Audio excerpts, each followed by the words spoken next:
So, మరిప్పుడు ఇంకో వైపు చూస్తే కనక, ఒక హై వోల్టేజ్ నియోజకవర్గం పిఠాపురం. మరి అందులో టీడీపీ ఇన్‌చార్జ్ వర్మ గారిని తొలగించడం ఎంతవరకు సరైంది సార్?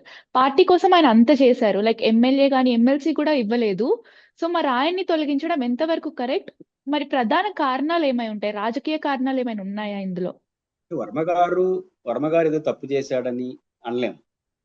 కరెక్టా తప్పా కూడా లెక్కలేయలేం. అది తెలుగుదేశం పార్టీ అంతర్గత వ్యవహారం. కాబట్టి తెలుగుదేశం పార్టీకి ఒక ప్రాబ్లం. మీరేమంటారు? ఆయన అంత సహాయం చేసినాడు, అలాంటి వ్యక్తిని చేయొచ్చా అని. వర్మ గారు అంత సహాయం చేశారు. పవన్ కళ్యాణ్ గారు ఇంకా పెద్ద సహాయం చేసినాడు గెలుపులో. రెండోది ఆయనతో కలిసి రాజకీయాలు చేయాలనుకుంటున్నారు. ఆయన డిప్యూటీ సీఎం అనే టెక్నికాలిటీస్ పోకూడదు. ఆయన ఒక ప్రధాన పార్టీకి చీఫ్. ఒక రక కూటమి గెలుపులో ముఖ్యమైన పాత్ర పోషించాడు. ఆ నియోజకవర్గంలో పవన్ కళ్యాణ్ గారు ఏమనుకుంటాడు? పైకి చాలా మాట్లాడచ్చు, అందులో కలుపుకోబోతాము, ఎలక్షన్ చెప్పాడు. నేను పేరుకి ఎమ్మెల్యేనే కానీ మొత్తం బేగాలన్నీ తాళాలన్నీ వర్మ చేతిలో పెడతానన్నాడు. అవన్నీ ఎన్నికల ముందు చెప్తారు, ఏ రాజకీయ నాయకుడు చెప్పే ఉపన్యాసం. కాబట్టి ఇక్కడ అది కుదరదు. పవన్ కళ్యాణ్ లాంటి పర్సనాలిటీస్ ఉన్న నియోజకవర్గాల్లో జనసేనకే టాప్ ప్రయారిటీ ఉంటుంది. సమస్య ఏమవుతుందంటే అక్కడ వర్మ గారి మీద 2 రకాల ప్రెజర్స్ ఉంటుంది. ఆయన ఒక బలమైన నాయకుడు. ఆయన ఒంటరిగా పోటీ చేసి 40-50 వేలు తెచ్చుకున్నాడు. బలమైన నాయకుడు వర్మ గారు, నో డౌట్ ఎట్ ఆల్. ఆయన ఏం తప్పులు చేయట్లేదు. కానీ బలమైన నాయకుడు కాబట్టి బలమైన కేడర్ కూడా ఆయనతో ఉంటుంది. ఇప్పుడు రాష్ట్రంలో అధికారంలో ఉన్నది ఎవరు? జనసేన కాదు, తెలుగుదేశం. జనసేన కూడా భాగస్వామ్యం, కానీ తెలుగుదేశం మాటలే రాష్ట్రం అంతా జరుగుతుంది. కాబట్టి ఆయనతో ఉన్న వాళ్ళందరూ మా పనులు ఇవి కావాలి కదా అంటారు. అవేమో కావాడ. అంతా ఆయనకి ఇరిటేషన్. ఎక్కువ రోజులు కాకపోతే ఆయన వెనకాల ఉన్న కేడర్గా నిలబడదు. ఇంకా అధికారంకి వచ్చిన వాళ్ళు చెబితే మళ్ళీ ఏం చేస్తూ ఉంటారు. వర్మ గారి మీదేమో ఆ ప్రభావం, ఆ ప్రెజర్, అదేం పనులు కావట్లేదు. వాళ్ళు తెలుగుదేశం పార్టీ నాయకత్వానికి ఒప్పించేసి చేద్దాం అనుకుంటే పవన్ కళ్యాణ్ గారు ఒప్పుకుంటారా? అదే deputy CM and Janasena chief. అలాంటి పర్సనాలిటీ ఇంకొక ఆయన కూడా సమాన ప్రాధాన్యత ఇస్తే పవన్ కళ్యాణ్ హర్ట్ అవుతారు కదా. కాబట్టి ఈ సంక్లిష్ట తెలుగుదేశం పార్టీ ఉంది. కాబట్టి అనివార్యంగా విస్తృతమైన తెలుగుదేశం ప్రయోజనాలు, కూటమి యొక్క ఐక్యత, పవన్ కళ్యాణ్ గారితో కలిసి భవిష్యత్తులో నడవాలి. ఎలాంటి ఆడాడ జనసేన వాళ్ళు ఏదైనా మాట్లాడితే పవన్ కళ్యాణ్ గారు యాక్షన్ తీసుకునేస్తున్నాడు. మరి తెలుగుదేశం పార్టీ కూడా పవన్ కళ్యాణ్ నియోజకవర్గం సమస్య వస్తే యాక్షన్ తీసుకోకపోతే రాజకీయం మీద ప్రభావం పడుతుంది.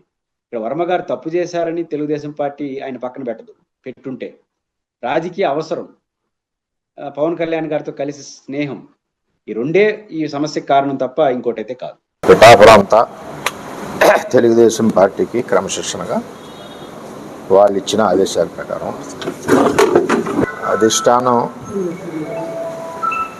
ఏ నిర్ణయం తీసుకుంటే ఆ నిర్ణయానికి కట్టుబడి ఉంటాం. అది పిఠాపురం ప్రజలందరికీ తెలుసు.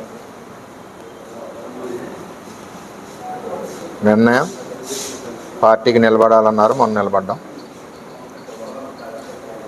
పార్టీకి ఎప్పుడూ కూడా వ్యతిరేకంగా కానీ పార్టీ బలోపేతానికి పనిచేసాను తప్పితే వేరేది లేదు. రెండవది, మీరు అడిగిన ప్రశ్నకి నేను ఆల్రెడీ మొన్న లోకేష్ గారిని కలిశాను. లోకేష్ గారితో డిస్కస్ చేసాం. ఏదైతే ఇక్కడ ఇబ్బందులు లేకుండా కూటమి ముందుకు వెళ్ళాలి కాబట్టి ఒక కమిటీని వేసి చేయమని చెప్పాను. నాకు కూడా కొంచెం టైం స్పెండ్ చేయడానికి కూడా కొంచెం ఇబ్బందిగానే ఉంది. చేయండి, నేను కూడా ఒక్కడిని కూడా చేయలేకపోతున్నానని చెప్పడం జరిగింది. దాని ప్రకారమే ఈరోజు ఆ ప్రకటన వచ్చింది. పార్టీ నాతో సంప్రదించిన తర్వాతే లోకేష్ గారు ఆ ప్రకటన వచ్చే ముందు కూడా నాకు పల్లా శ్రీని గారు, నారాయణ గారు ఫోన్ చేసి చెప్పిన దాని ప్రకారం జరిగింది. పార్టీ సమీకరణాల సమయంలో కొన్ని రకాలుగా ఆలోచన చేస్తుంటారు. ఆ ఆలోచనకి ఎప్పుడు కూడా అనుగుణంగా పిఠాపురం తెలుగుదేశం పార్టీ కేంద్ర పార్టీ అధ్యక్షుల ఆదేశాలకు అనుగుణంగా పనిచేస్తుంది.